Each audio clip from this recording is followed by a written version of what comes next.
Hello, Max Trescott of the Aviation News Talk podcast, here to talk about the crash of a Learjet at the Morristown, New Jersey airport this past weekend. Fortunately, everyone survived, but the reason the plane crashed seems atypical of other business jet crashes, and we'll tell you why. You may recall we talked about the fatal crash of a Learjet near San Diego just 3 months ago. Now, if you would, please hit subscribe so you don't miss future shows. Now, here's our show.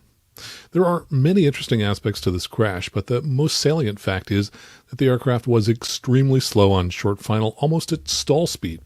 Why they were that slow, we don't know for sure, but I'll share with you my best guess. Now let's dive into the details. The flight originated at Fulton County Airport in Atlanta. The aircraft, November 877 Whiskey, was a Learjet registered to Georgia Crown Distributing Company, which is a full-service beverage distributor with wholesale operations in Alabama, Georgia, and Tennessee, and their website says they sell imported and domestic spirits, wines, beers, and specialty products. There were 4 people on board, including 2 pilots, and it's reported they had no injuries. Most reports refer to this accident as a runway excursion after landing on runway 23 at Morristown Municipal Airport. But the accident damage suggests this was not your typical business jet runway excursion. Many runway excursions have occurred when a jet was too fast or landed too far down the runway and it ran off the end of the runway. That's what I thought might be the case here, but the damage, which ripped the wing off the airplane, and the ground speed data suggests this plane didn't just run off the end of the runway. Weather may have played a small factor in this accident, and while the pilot discussed the winds with New York approach, it's unlikely to be the major cause of the accident. Here's that conversation, which occurred immediately after the aircraft checked in with New York approach just 12 minutes before the crash. Clear 877 Whiskey, 8,700 descending 6,000, India. 877 Whiskey, New York approach, New York altimeter 3012, Morristown altimeter is the same. Expect vectors, ILS 23 approach. 3012, expecting vectors ILS for 23 for 877 Whiskey. Quick question, the winds on the surface are favoring 5. Do we know why we're using 23 today? Yes. Do you want to know the answer? I don't know, do I? It's because one of the runways is closed at Newark and they're getting a big departure push, and so on this flow we can run departures and arrivals at the same time, but if we flip it the other way then we have to go 1 for 1. Okay, I understand. The pilot was clearly joking with the controller when he said, "I don't know, do I?" And while joking like this happens all the time without incident, it does make me wonder whether this crew was fully focused on the upcoming landing, and if they were observing the sterile cockpit rule, which says no unnecessary chatter below 10,000 feet. The controller was very busy with the preceding aircraft, Flexjet 564, a Challenger that landed at Morristown about 4 minutes before the accident occurred. That aircraft received several traffic calls and was given vectors to the ILS runway 23. I've removed the quiet space between calls and the calls to other aircraft to compress the total time, which was about 2.5 minutes for the following conversations. Selected 564, traffic 2 o'clock, 2 miles northbound, altitude indicates 2,500. We're looking for Flexjet 564. Jet 564 head traffic. Flexjet 564, turn right heading 160. Return 160, Flexjet 564. Flexjet 564, additional traffic just ahead and to your right, 3 miles ahead, southbound, altitude indicates 2.2 VFR. Flexjet 564. Flexjet 564, traffic no factor, 7 from Bing, flighting 200, 2000 till established, cleared ILS, runway 23 approved. Hi, heading 200, 2000 till established, we're clear for the ILS, Flexjet 564.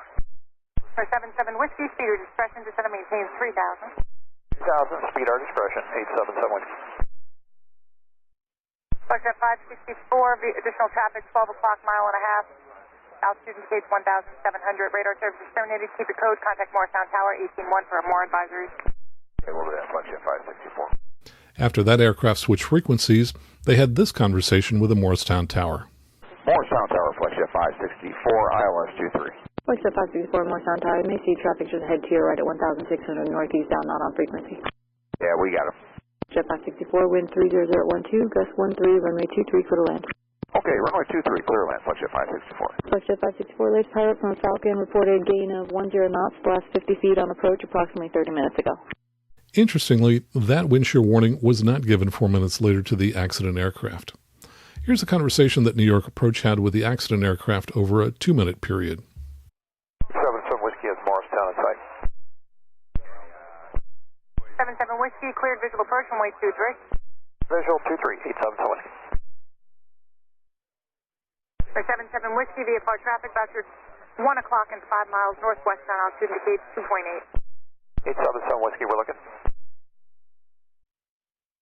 77 Whiskey is now in the Bravo at 3, so just be careful. He doesn't know what he's doing, apparently. Okay, we're still looking, thank you. For 77 Whiskey, traffic no factor. If you start that descent, you'll get beneath him. Okay, thank you, 877 Whiskey. Traffic in sight for 877 Whiskey. 77 Whiskey, radar service is terminated. Keep your code. Contact Morristown Tower, 181. 181, good day, 877 Whiskey. Unlike the Challenger, which flew the ILS-23, the Learjet requested the visual approach. And you might think, because they were flying the visual, that perhaps they were high and fast, but in fact they flew the same exact path as the Challenger at similar speeds and altitudes, until they reached about 700 feet. So it appears the Learjet also flew the ILS approach, which is common for pilots to do when they've been cleared for a visual approach. In a moment, I'll show you the speeds and altitudes of these two aircraft as they approach Morristown. But first, here's the Learjet's conversation that took place with Morristown Tower over a 4-minute period. Morristown Tower, clear 877 Whiskey on the visual for 23. Clear 877 Whiskey, Morristown Tower, altimeter 3011, wind 340 at 3, gust 16, runway 23, clear to land, you're number 1 for the field. 23, clear to land, 877 Whiskey. And we're 877 Whiskey, make your traffic at your 12 o'clock, 3 miles northwestbound, 900 indicated, type unknown, not on frequency. We're looking, 877 Whiskey. And 877 Whiskey, that traffic at your 12 to 11 o'clock, 1 mile, 1,000 indicated. We're still looking, thanks. And we're 77 Whiskey, that traffic appears to be passing just behind you, 1,300 indicated, no factor. So what's your radar? Wind 310 at 4, gust 16. System 20, Papa turn base, wind 330 at 6, gust 16, runway 31, clear to land, you're number 2 for the field. Number 1 traffic is a Lear, 2.5 mile, final for runway 23. Turning base 20, Papa, will keep an eye for the Lear. And clear to land for number 2, 20, Papa. Wind 340 at 5, gust 16. Wind 350 at 8, gust 16. Clear 77 Whiskey, fire truck on the way. The controller reported the winds immediately before touchdown as 350 at 8 knots, gusting to 16. I run the calculations, and that means the Learjet touchdown with a crosswind of 7 knots, gusting to 14 knots, and a tailwind of 4 knots, gusting to 8 knots. A 14-knot crosswind is well within the capabilities of most pilots, and while the tailwind was not ideal, I don't think it was a major factor in the accident. What appears to be the major factor was that the Learjet got slow. Here's a comparison of the paths and airspeeds flown by the two aircraft. I've overlaid them so you can watch them together. Data for the accident aircraft, the Learjet, is on the left. Data for the Challenger, which landed about 4 minutes earlier, is shown on the right. What you can see is that they followed identical tracks, and they're at approximately the same altitude at every point. Also, the airspeeds are fairly similar until they reach about 750 feet. At that point, the accident aircraft starts to speed up from 154 miles per hour over the next 11 seconds to 165. After it reaches 165, it slows rapidly to just 85 miles an hour over the next 24 seconds. The last data point is at 295 feet MSL, a little over 100 feet above the field elevation of 187. We don't know what happened in the last 100 feet, but clearly the aircraft hit hard and broke into 2 pieces. Now, it would be easy to point a finger at wind shear, as there was a report of wind shear about 35 minutes earlier. But the Challenger, which landed about 4 minutes ahead of the Learjet, showed a very constant airspeed on its descent, so it seems unlikely that wind shear was responsible, though it's certainly a possibility. What seems more likely is that the Learjet pilot noticed that he was picking up speed around 750 feet, and he or she then pulled the throttles off completely.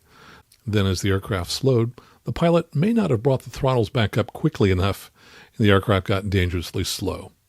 I don't know if this aircraft had a voice recorder, but if it did, it will be interesting to see whether the pilots were distracted in some way, as they seem to be slow to recognize that their airspeed was dropping very fast on short final. Thanks for watching, and if you listen to podcasts, please subscribe to the Aviation News Talk podcast in whatever podcast player you use.